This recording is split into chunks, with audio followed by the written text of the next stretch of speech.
Hi everyone, and welcome back to my channel. Today, I'm excited to share with you a super fun and creative DIY project, a beautiful floral wall decor piece that's simple yet stunning.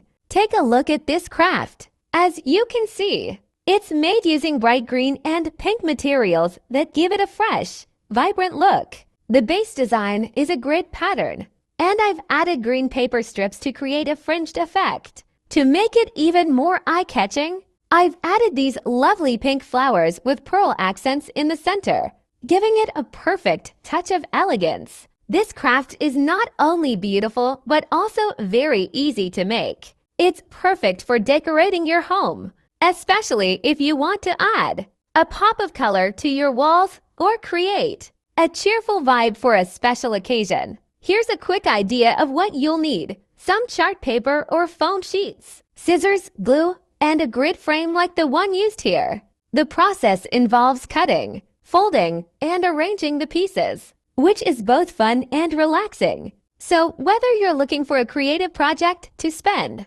your weekend on or something unique to gift a loved one, this craft is a great choice. Let me know in the comments if you'd like a step-by-step tutorial on how to make this, and I'd be happy to share. Thanks for watching, and don't forget to like, subscribe, or follow, share, comment. See you in the next video.